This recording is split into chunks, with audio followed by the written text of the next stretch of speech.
Hey fellow Aquas, how y'all doing? Welcome. We're going to be taking a look at your second half of guide in our reading here. So let's talk about this meditation. I was taken to a beach and I saw this ship in a bottle on the beach. And then I saw the creature from, I think he's from Where the Wild Things Are. I don't know what I would call this creature, kind of like a very large Sasquatch energy. But I saw this Where the Wild Things Are, I think is the best. I saw this creature pick up the ship in a bottle, kind of look at it, kind of confused. Then I saw it try to look at it this way, use it as a telescope, didn't really work, flip it around, didn't really work. So kind of just put it back on the sand and kind of said, okay, well, I don't know what to do with it, so I'm just going to let it be. And then fell asleep on the shoreline. And then when it woke up, it looked around for the bottle, but it was nowhere to be found. Kind of looked around and then looked up and saw that the bottle with the huge ship in it had floated out to the sea, been submerged, and turned into like a live ship. So what I'm getting with this, it's very, very true. When we manifest and we have inspiration around something, which we then, inject some intention into that, the power of intention, and then we take divinely inspired action. It's the last part that can really trip us up in terms of manifestation. It's like, okay, I got that. I got the inspiration, I got the, the intention, and I got the actions, but then the last part, which says, release it, let it go. It's like, wait a minute now. I just worked really hard on this. I've been dreaming about this. I've been taking action about it. I've made financial investments in it. I've made emotional investments in it. I made time investments in it. And now you want me to what? You want me to let it go? You want me to release my attachment to the way in which it comes and the time in which it comes? Wait a minute. You want me to release my attachment to getting a return on my investment? It's the hardest part I experience. It really, really is the hardest part. And I feel like that's what I'm getting from this meditation. I also feel like there's a certain call within the soul here. When I think about the beach, I think about vacation time. I think about in the Northern Hemisphere, we're in the summertime. I think about this aspect of allowing yourself. It's like if you've tried everything you can, or if you're just in a place where despite what your head say, that you need to just kind of let it go, take a nap, relax, do something else. If you feel that kind of yearning from a soul perspective to just release onto the sandbank, as it were, in whatever way this comes about in your experience, because it's going to look different for different people.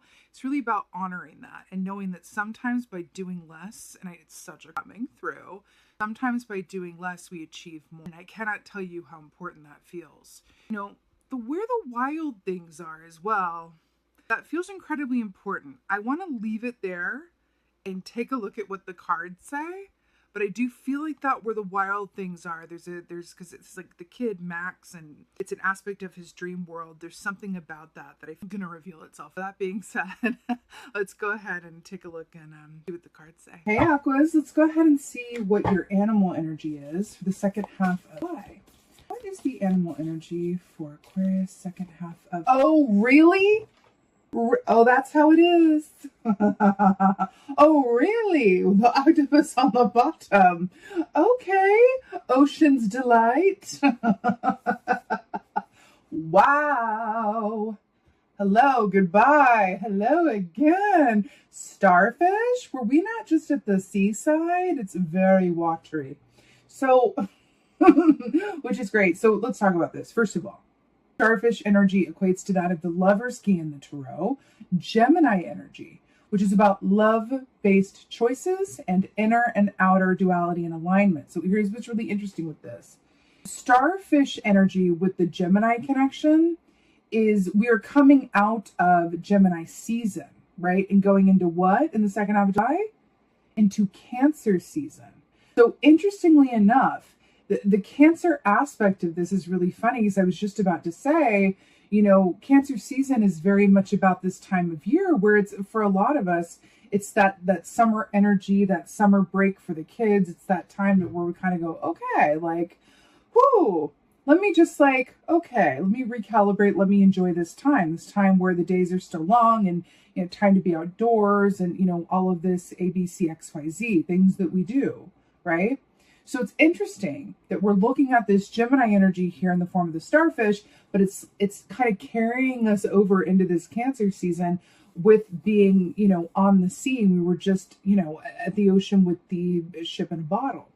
So another aspect of starfish energy here, outside of the lover's connection, is also wish fulfillment, because it is a star. Are we not the star key in the tarot? And then Aquarius star looking at a starfish. So it's really it's really interesting, because there's also, I'm feeling this, I've never gotten this before when I've pulled this, but of course this would come to me for the first time in an Aquarius reading. In a way, this feels like it's also really Aquarian energy, because if you think about it, we are the water bearers, which means that we stand on Earth breathing in the air, right? But we hold water, much like the stars are in the sky and the fish are in the sea. I love it. But starfish, there's an aspect of wish fulfillment to this. And it's interesting how we were talking about manifesting and how sometimes we are able to achieve more by doing less. It's really interesting. And I can't say this enough.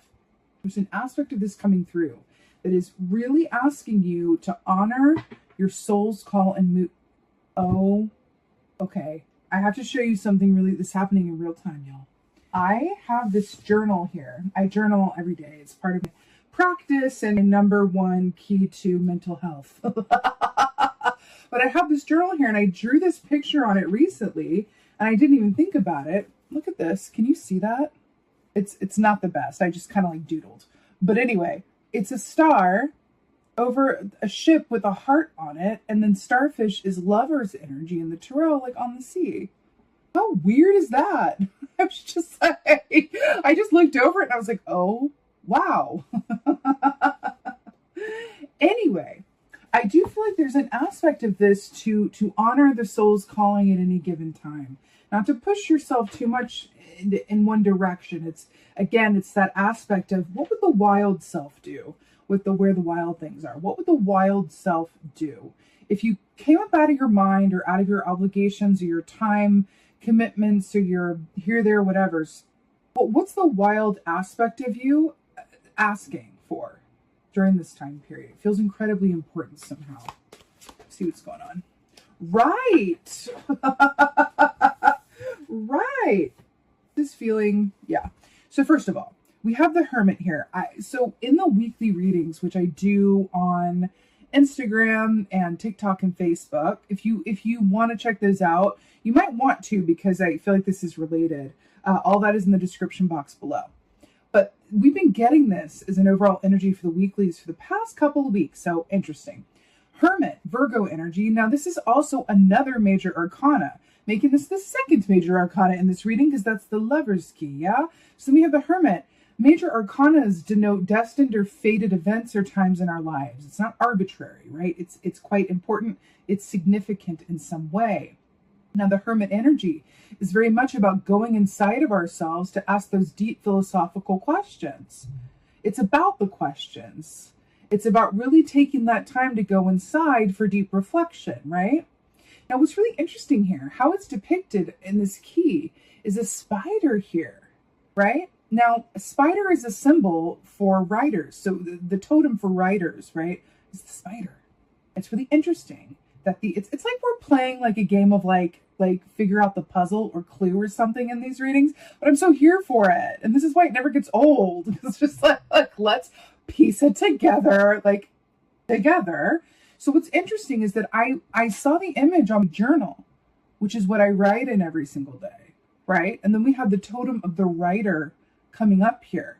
I do feel like writing or something that you've created that is something to do with like your own touch or your own creation or your own voice, POV, point of view, your vision, something specific to your genius is coming through here in some way. You know, with this Hermit energy here as well, did I not say sometimes by doing less we achieve more? That is Hermit energy all day long. It's like if you allow me to go up to this mountaintop and be within myself, like you're going to get a lot more out of me And I'll get a lot more from myself when I come out of it. Now, traditionally speaking, the Hermit is holding a lantern in the traditional Rider-Waite Tarot. And in that lantern is what? The star from the star key. Why is this all connecting together? Do you know I see like a board like in those cop shows where they have all like the pieces of the mystery and they have the red string that are tying each bit together? That's what I see in my mind with this. It's really fascinating. It's all very connected, which is another aspect. I'm just like, ugh. It's another aspect of spider energy as well, which speaks of the connectivity of all relationships and events, right? Every action we do reverberates in all directions of time and space within that cosmic web. And I'm only going there because I know, as my fellow Aquas, you can get down with the trepation of it. It's like, oh, you want to go trippy? You want to go there? Let's do it. Really, really interesting. Right. Wow. Page of Cups. Oh, more water here. I really like this. So Page of Cups, it's fascinating because, again, Page of Cups is by the ocean side traditionally. So it's really interesting with this oceanic theme coming through here for Aquas. But Page of Cups is really about, it's that innocent beginner's love energy that has to do with, yes, your interpersonal relationships, but it's also about the work that you do from a place of this. It's that childhood energy, right? Of, I would do the work that I do even if I didn't get paid for it. I would do the work that I do, like, regardless of whatever success did or didn't come of it, because when I do it, time flies and I feel fulfilled, right? It's that kind of energy. When someone is able to engage in work, right, from a Page of Cups viewpoint, as it were, not only is it work that is going to be wildly successful because they don't have an attachment, they're not bringing an adult, quote, energy. Oh, where the wild things are. Got it. Look at him, bit by bit, people. It's going to be successful because they don't have an attachment. They're not coming at it from a place of like, I'm doing this so that this happens. I'm doing this to make this amount of money. I'm doing this to pay off this. It's, I'm doing this because it comes from heart and soul. And when I do it, I'm a child again. Or when I do it, I feel like a child. Time flies and I'm just completely in the present moment of what I'm doing. That's the love of it. So when someone is doing work that is within that Page of Cups context, again, not only is it going to be wildly successful, but because they're doing it from a place of no expectation whatsoever and from the love. When something is done from a love place, like purely for the love of it, that is the key. That is the key to manifesting on levels that are just, well, that are far and beyond what you could otherwise, right? Which is interesting with that ship in a bottle. It's interesting because that ship doesn't belong in that bottle. That's restricted. It's cramped. It's not supposed to be in a bottle. It's supposed to be on the open sea, right?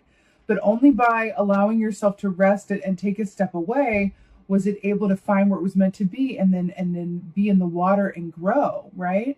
There's something in that. What is the wild aspect of yourself calling for or directing you to do? Is your wild self. And what do I mean by wild self? When I think about where the wild things are, like the kid in that is Max, right? And the wild things are is an aspect of his highest and most imaginative reality. It's an escape for him, a place where he can go and be the ruler of his own kingdom.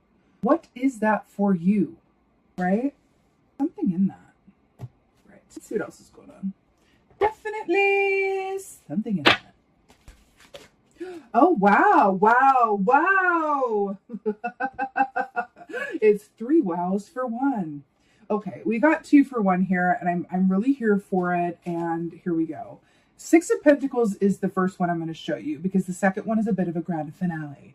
So 6 of Pentacles is so gorgeous because, first of all, it's monetary abundance, which, okay, thank you, done. But also, look at these pentacles with the star on it. Is that not reflective of these starfish? Hello? You know, 6 of Pentacles is very much about give and take. It's about reciprocity, but it is also, and I feel like what it's commenting on in this context is you are going to get back what you put in. That's it. You're going to get out of it what you put into it. Don't worry about that. Like, that is what it is. That is the law of energy. It's physics. It's truth. That's what it is. You're going to get out of it what you put into it. But we know, as spiritual beings having a human experience, that it's not just about what we put into it in terms of time or finances. It's also what we put into it in terms of love. I know it's a bit tropey, but we have the Lover's key here in the Page of Cups, and I really feel that. Where's the love in what you're doing? What? This feels very familiar. This came up recently. I know this came up recently. Was this in a recent reading? I don't know. Help me out in the comments. But this feels, I'm having a deja vu. Where's the love in what you're doing? Because it's the love that you put into something along with everything else. What you put in, you're going to get back. Does that make sense? If you're putting love into what you're doing, then what comes back to you is going to be of that same love vibration. You're going to attract people who can help you further, who really love what you do, right? Like attracts like. So if you're really coming from that love place in everything that you do, it's only going to breed more of that same energy. It's really stunning. Also, bull energy. There's an aspect of bull energy that is very King of Pentacles / the Emperor, which is about, yes, everything being a certain way as it should be, right? Everything is order in the court. But there's an aspect of that that says that no, like, you've worked for this, your time has come, and this is in alignment with your focus and your desire and your karma and everything else that goes into that. So there's something about that, right? And I like how this capybara is like immersed in the water with this red bird on top. And we saw, you know, that creature from Where the Wild Things Are, like taken out by the seaside. There's something in that for you. We also got the World. Hello! Another major arcana, but not just that. It's the last key in the major arcana sequence, which is about victory, success, completion, awards, accolades, all of the abundance, extravaganza, eleganza. It's everything good. It's like, yes, I did it. I completed this. I got it. I woohoo! It's that feeling, right?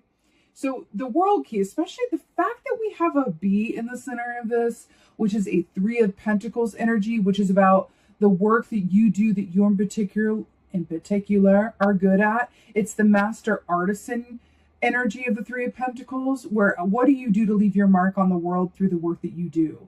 That's the Master Artisan aspect of it with that Three of Pentacles energy. You are going to be seen, respected, awarded for, compensated for the work that you specifically are good at, done through the lens of your particular point of view, like no one else can see it, and then imbued with all of the love that you put into it, because you're doing something that you would do even if you didn't get paid for it. And that's why you're going to get paid for it, like on a more fully realized grand scale even.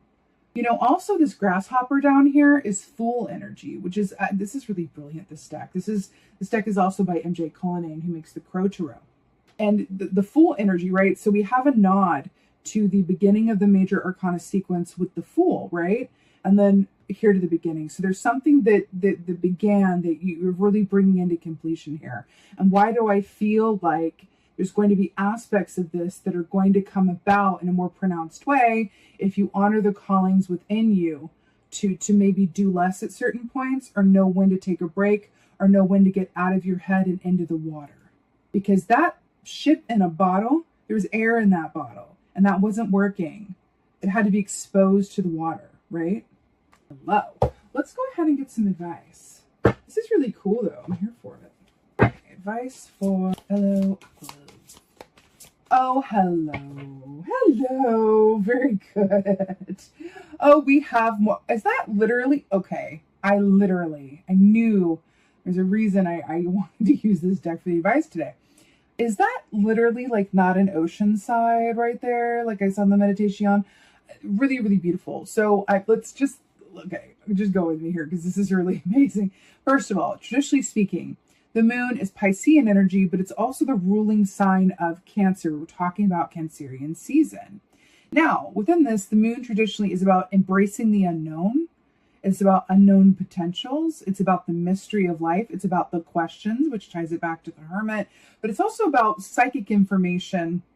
And then also, the aspects of, what is hidden will come to light in its good time, just like the phases of the moon move in their own timing. So I feel like there's an aspect of like trusting the natural cycles as they are. But here's what I'm really obsessed with. Do you not see this like very large walrus like walking with this man here? First of all, do they not look like the sweetest odd couple? But also, do you remember when I saw that creature from Where the Wild Things Are? Like on the seaside. And then we have like a creature that could very much fit into Where the Wild Things Are, like walking with this man. It's really beautiful, but this is such an Aquarius energy here. It really, really is, like in every way. First of all, we have the stars in the sky in the shape of wolves. Actually, that's a wolf and a dog, right? Constellations in the sky with the stars up here, right?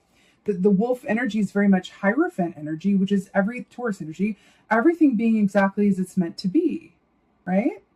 Dog energy is very much about loyalty and compassion and generosity. These things are informing you, and this is part of what's going to bring about what is yours to successful completion and fulfillment, right? It's, again, the love that you put into it. Now, what's really interesting here as well is that there's under the moon, like walking along the seaside, and there's this aspect here of being outside of time or space.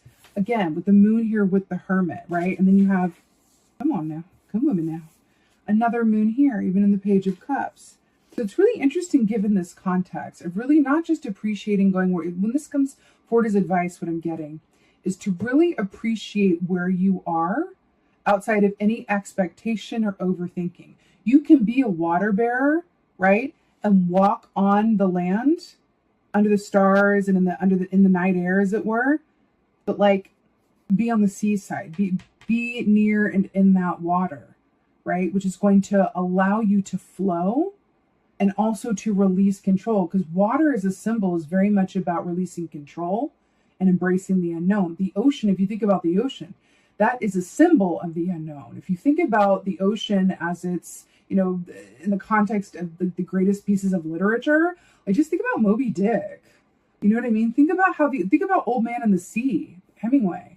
Think about how the ocean is in these like great pieces of literature, and then think about what it represents, because that's really coming forward. It's the great unknown. But no one sets off on a ship. Oh, I guess that came to mind too because of the ship in a bottle, right? So let's go with it. Old Man and the Sea and Moby Dick. There's an aspect of that of, I'm hearing a quote.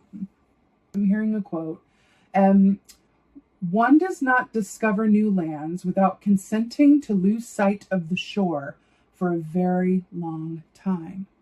I'm hearing this as well. But ultimately, when this comes up as your advice, it's really about embracing the unknown and really opening yourself up to whatever this is, coming in whatever time it wants to, and showing up in whatever form it's meant to. And if you can truly do that, you are going to truly be able to enjoy walking under a full moon, like in the ocean air, like on the beach, right? This is a gift that you are able to give to yourself.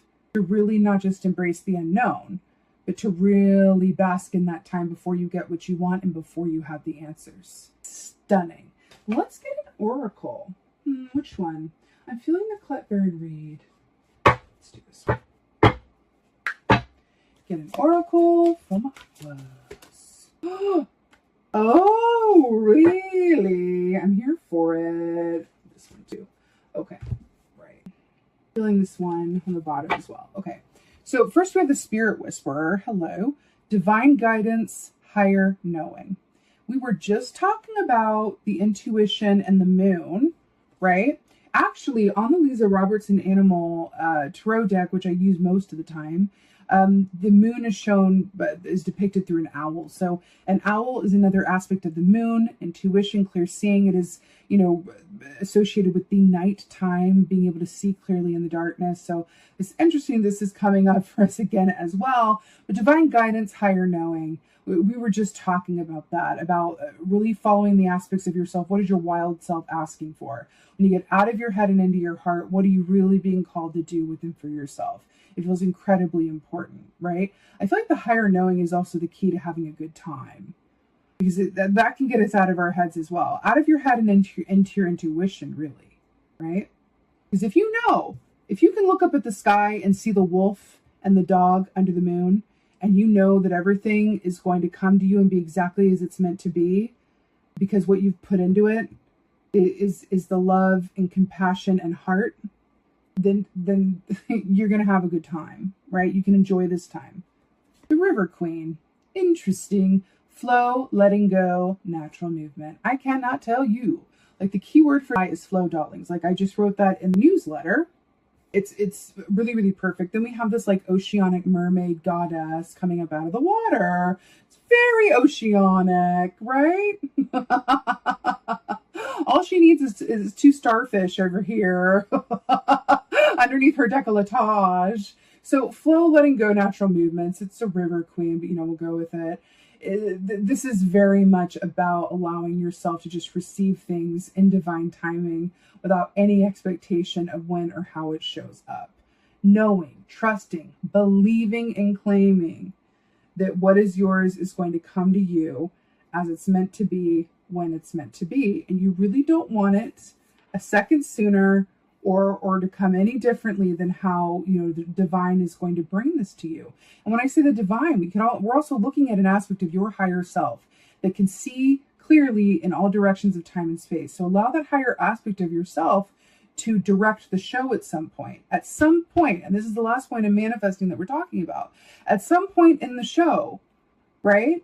You've got to step to the side and allow the higher aspects of yourself that can see more clearly, your ancestors, your guides, the universe, your star people, whatever this is for you, to come in and direct the show at the last stage. You've done all you can do, is what I'm hearing. So go take a nap on the beach, and then when you wake up, it'll be there for you. But I really want to take that literally, but it's really, really beautiful, Aquas. It really, really is. It's really, really beautiful. And this is also the way to a good time. Also with the stars in the sky and the sea here. It says the river, but this is an ocean. That's really, really beautiful, Aqua. It's really, really beautiful. Oh, wow. With that being said, I so hope that this helps and resonates. It's so, so gorgeous. If it does, please let me know in the comments below, because I absolutely love reading your comments. And please like, share, and subscribe. I would so appreciate that. And with that being said, just thank you. Thank you so, so much for being here, my beautiful fellow Aquas. I so appreciate it. And most of all, and as always, just thank you for being you. And be well. Until next time.